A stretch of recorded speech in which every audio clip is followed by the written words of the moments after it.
My husband left me after I tried to warn my brother-in-law about his cheating wife. 3 years later, karma catches up and his life completely falls apart. This is going to be a long ride, so please bear with me. I, female 37, got married to my now ex-husband Liam, male, 42, 10 years ago. Ours was a happy marriage by all means, even though I did have some issues with his family, but it was nothing that I either couldn't tolerate or ignore, so things between us were fine. His family had a very close bond with each other. He had an elder sister, Emily, now 46, female, and she was married to my ex-brother-in-law, Jonathan, now 48, male.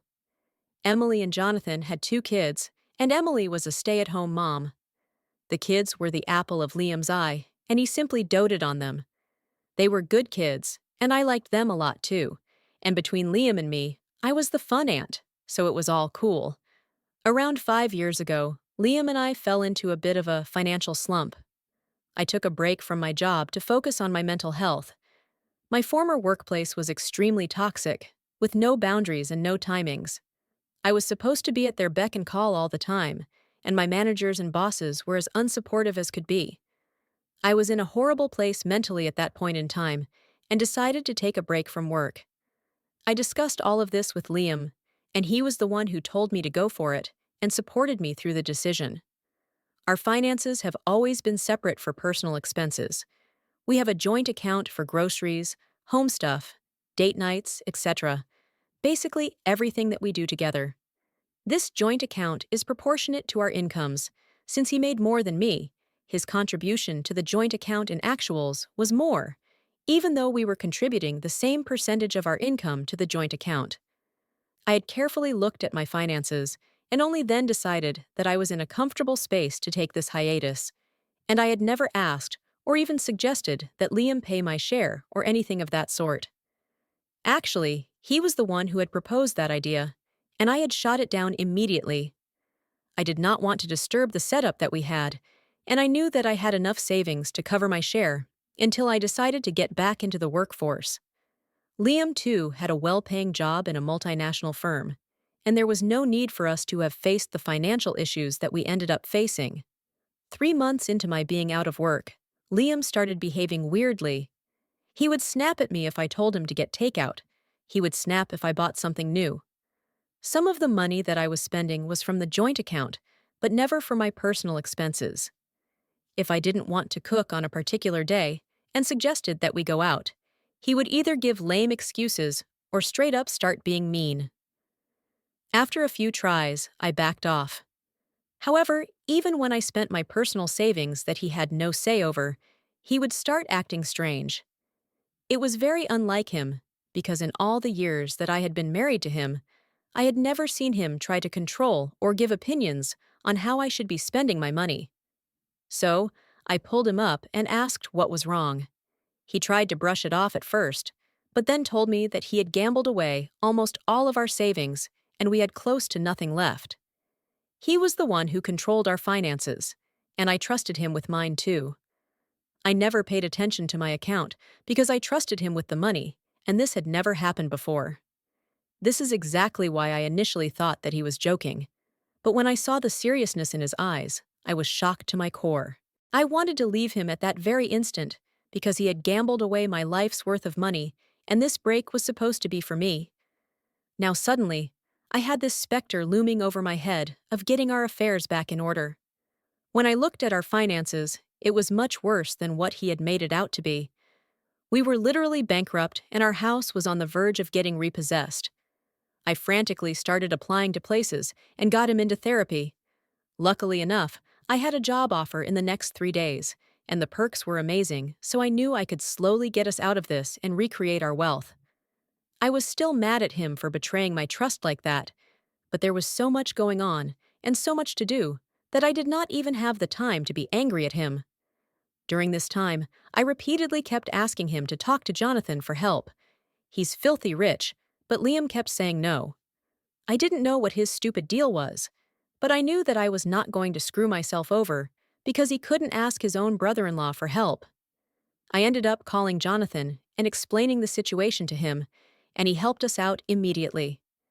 Instead of being grateful, Liam started a fight with me, saying that I emasculated him as the man of the family in front of his own brother-in-law. Even at such a crucial point in our lives, where we were practically having to start from scratch, he only cared about his stupid ego and the facade he had created in front of the world. This was my tipping point. I was furious with him. He had single-handedly destroyed not just the fruits of his efforts, but also mine, and had completely derailed the plans that we had made for ourselves as a family. I told him that he had emasculated himself by showing no responsibility towards our family and our future, especially since we had decided that we would be trying for a baby. I told him that he made one stupid decision after another and blew away everything that we had worked so hard for, and I also drew a line saying that I would not be having a baby if he did not get his act together. He got madder at me for being a controlling wife, rather than being grateful that I had gotten us out of this mess, of course, not without the help of Jonathan. Slowly, over the course of the next year and a half, we created money for ourselves and repaid every penny to Jonathan. I will always be grateful to him for standing by us and helping us out of a mess that had nothing to do with him. Liam, however, was still salty about the fact that I took Jonathan's help because he had not wanted everyone in the family to know the pit that we were in. Thankfully, Jonathan had not uttered a word to anyone, not even Emily. Things had been strained between me and Liam since then, but I knew that I wanted things to get better between us, if not now, then eventually. However, something else happened that made me lose all respect for him as an individual.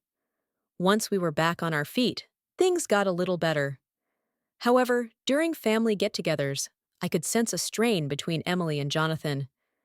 I know it was not my business, but I was concerned and worried, especially about Jonathan. I expressed myself to Liam and asked him if I was the only one who sensed it, or whether he had felt the difference too. He said that I was overthinking and that nothing was wrong. However, 2 days later, I had gone to Emily's place to leave some tarts for the kids. They loved my tarts, and she was behaving very weirdly. She seemed to be in a hurry and wanted me to leave as soon as possible. I knew something was up, so while I left the house, I stayed in my car to see what she was up to. Call me creepy or whatever, but it was my intuition that told me something was happening, and it needed my intervention. Lo and behold, I see a man coming out of the house, and Emily is seeing him off. I wouldn't have immediately suspected her of anything if she had behaved in a less guilty way. The man had a cap over his head, and he was slouching. It was evident that he didn't want anyone to see who he was. I read their body language, and I knew in an instant that she was cheating on Jonathan. I was appalled and disgusted at her audacity and thanklessness. Part of me wanted to confront her there and then, but I was too scared of her reaction, and I didn't even know whether this was the correct thing to do or not. I decided to go straight back home and told Liam what I saw. I had expected shock, rage, disgust, or maybe even disbelief from him, but I could never in a million years have expected what he said next. Liam did the exact opposite of what I thought he would do. He was quiet for a few seconds and asked me if there was anyone else that I had told.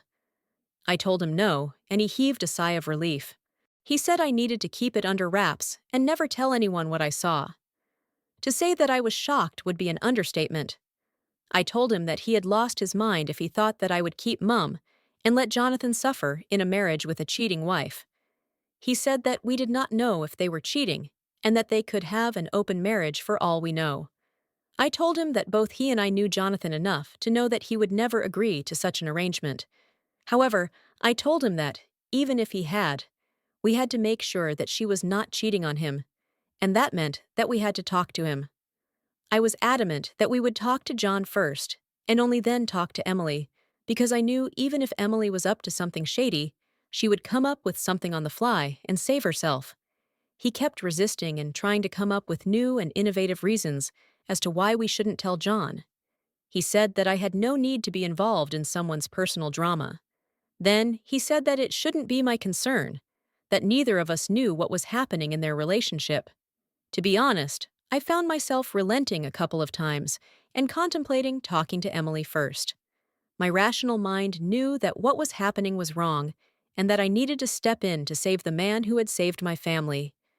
However, the emotional side of me, the side that Liam was manipulating completely, was leaning towards accepting all his absurd excuses and justifications as to why his dear sister was doing what she did.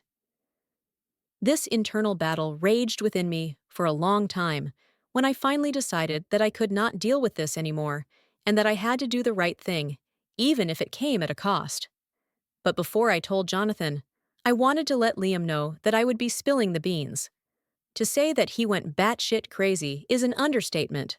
We had the biggest fight of our lives that day, and he was just not willing to listen to me.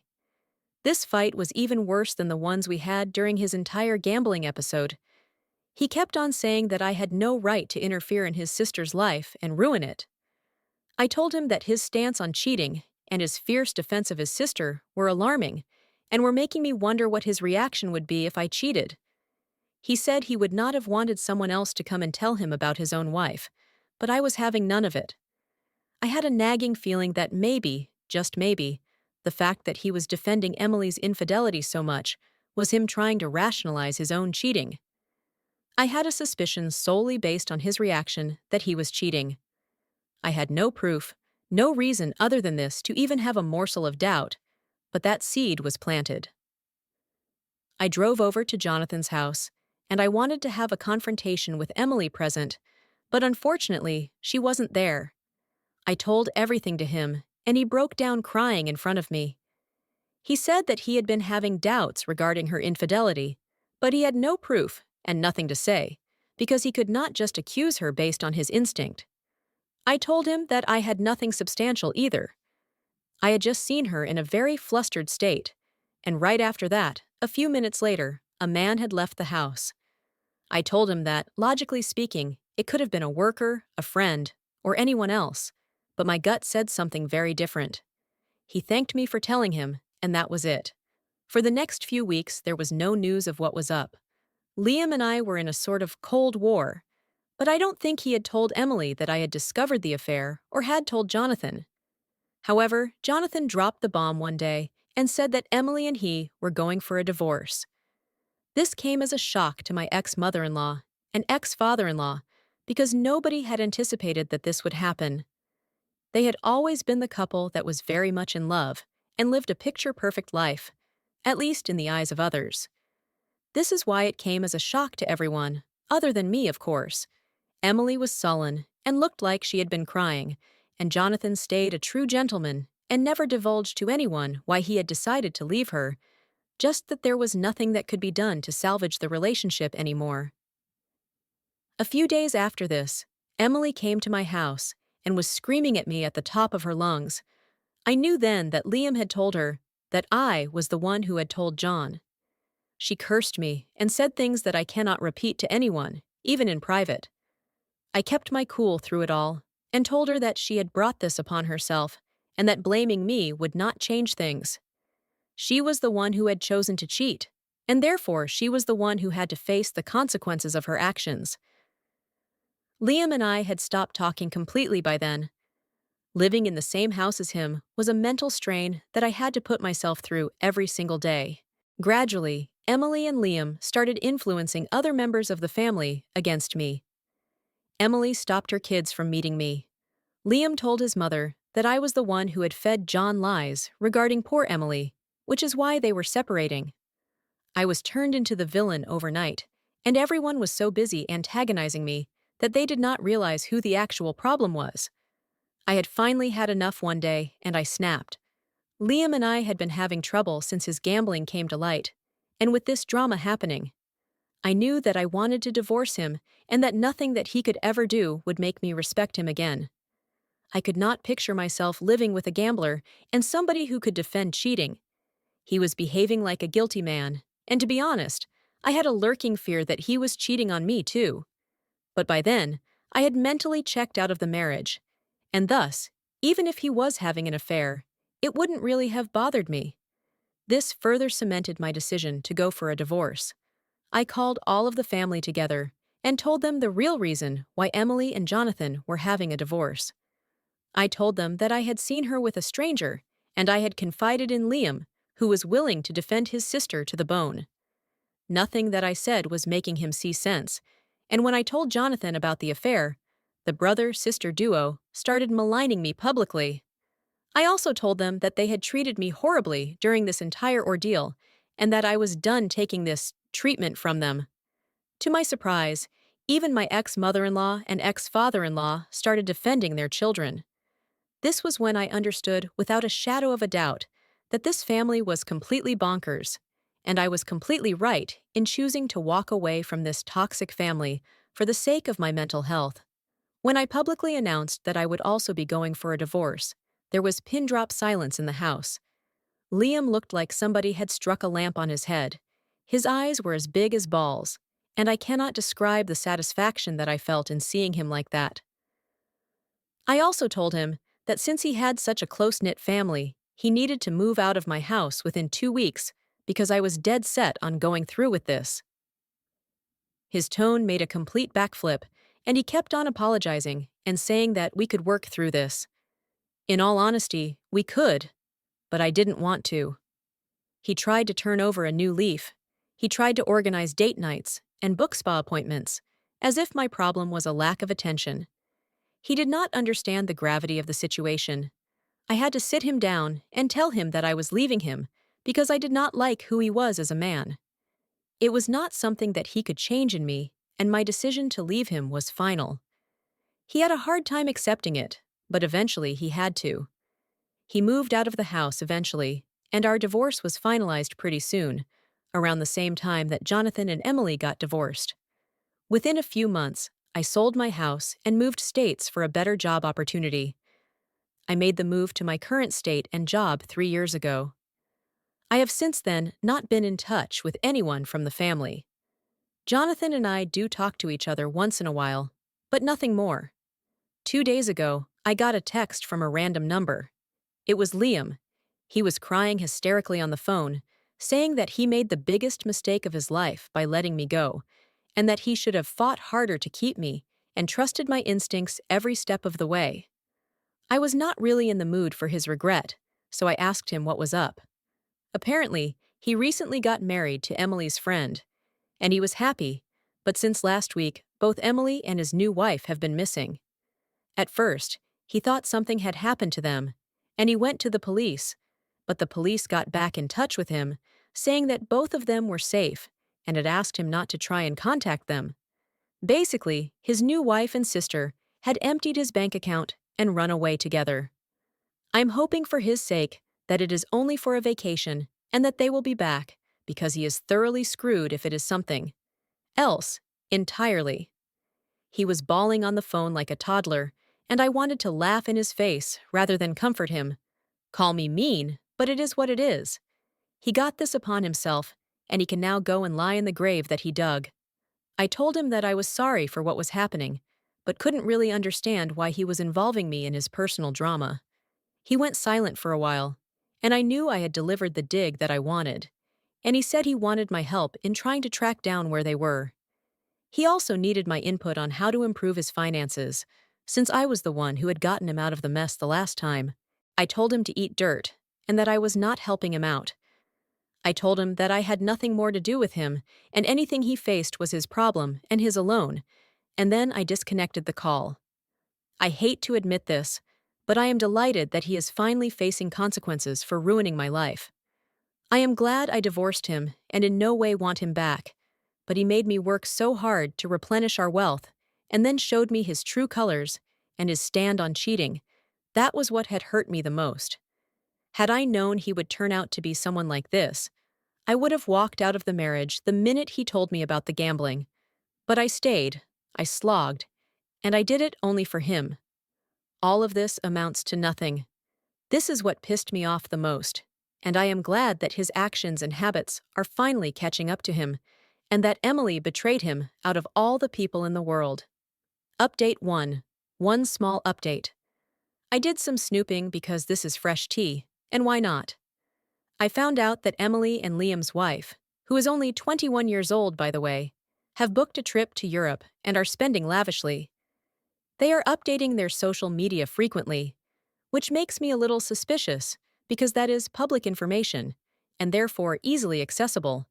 They have posted on Instagram and whatnot, but I think that they might have everyone from the family blocked, so nobody knows what is happening on their end. I don't know if I should tell Liam about what I found out or not. One part of me thinks that I should just let him know and help him out with information at least. The other part says that if I do help him, he will cling to me like a leech and will ask for more favors. Moreover, if I could find out their whereabouts, so can he if he would just use his brains and quit weeping like a baby. He texted me a sob story again and said I needed to help him, or he would be at the lowest point of his life. I can't deal with this nonsense every few days, and I'm considering giving in. But I don't know. Update 2.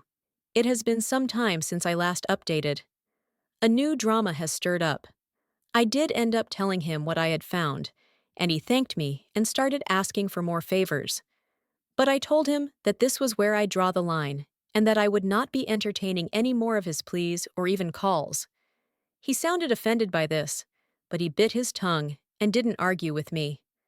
I thought that was it, because he hadn't called me after that. 2 nights ago, my ex-mother-in-law called me in the middle of the night. She sounded frantic, saying that they had landed in legal trouble and needed my help with something. I'm a lawyer. She said that Liam's new wife, Samantha, had actually eloped with him, and her parents are now threatening to file a case for abduction against Liam. I shot up from my bed like somebody had electrocuted me. Liam had run away with a 21-year-old, which means that despite her being of age, this was emotional manipulation.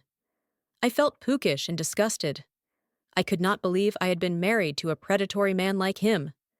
I told my mother-in-law that if Samantha had come of her own accord, the allegations would be null and void, and there was nothing that her parents could do. It was here where my ex-mother-in-law started crying, saying that Samantha is now agreeing to what her parents are saying. She is also saying that he was involved with her when she was a minor and has groomed her, so she will not be taking a stand for Liam. This blew my mind. I did the math and realized that this was why he was defending his cheating sister so fiercely. It was because he was also cheating on me and grooming a minor girl. I told my ex-mother-in-law that all of them deserved to rot in the afterlife because they had played with a young girl's life and emotions. She begged me to represent Liam, saying that they were all sorry, but I told her that I would happily fight against him if the case arose, but never for him. I also told her that she had some audacity coming to me, knowing full well that her dear son cheated on me with a minor, used my resources to build his life back up, and is now facing consequences for what he has done. She cursed me a bit and disconnected the call. I've been having sleepless nights since then. I cannot believe that he would turn out to be a predator. There were no signs of this, or there might have been some that I missed, but I feel like barfing to the ends of the world because of my association with somebody as disgusting as my ex-husband. He deserves to rot in jail for the rest of his life, and some years after. I feel bad for the poor girl. I can't even blame her. Even if this started when she was 17, that would be 4 years ago, and Liam was 38 then. He was involved with a school-going kid, someone 21 years his junior, and had ended up marrying her. I don't know how this girl was Emily's friend, and if Emily was the one who had introduced them, it was even more disturbing because that meant that the entire family was dangerous. And I saved myself and my future from them in the nick of time. Update 3. I thankfully have no direct updates from anyone from my ex's family. My ex-mother-in-law has gone silent, and so has Liam. Jonathan, however, spoke to me, and I got to know a few things from him. Apparently, Emily and Samantha had come back home within a few weeks, and it was here that Samantha started changing her tune. She said that she had been groomed and that she wanted to divorce Liam and go back. Her parents then got involved and said that they would be pressing charges against him. Jonathan said that the case her parents had stood on shaky grounds, but it was enough to scare the family. So much so that Liam paid a good amount of money to Samantha and her family to keep quiet and not press any kind of charges. So, he is officially screwed financially. Emily feigned innocence in all of this, saying that Samantha had told her that Liam had given her the money. Everybody knows it is bull, but they don't have anyone other than each other. News is that my ex-mother-in-law and ex-father-in-law are planning to downsize, and everyone is going to be sharing a 1-bedroom apartment until things can get sorted. Since Emily works a minimum wage job and Liam has literally no money left in his bank account, Jonathan told me that Emily had called him up, begging for scraps, but he did not entertain her calls. He has full custody of the kids, so she couldn't trick him into giving money that way. All in all, the entire family is codependent and seriously messed up, and I'm so glad I got out of their chaos when I did. Even though I would have preferred not to be involved with them in any capacity ever, I hoped Liam would serve jail time for what he did to the poor girl. He is a groomer and a criminal, and I know for sure that if he can pull off something like this once, he's going to do it again. I wish something could be done to put him behind bars, but sharing a one-bedroom with his parents and sister is a kind of jail already, so he is in for some fun. I have not been contacted by them, and I also have them blocked on every possible account and device, so I'm hoping that nothing else happens and that I don't have a reason to update. I'm sick of their drama, and I need some peace of my own.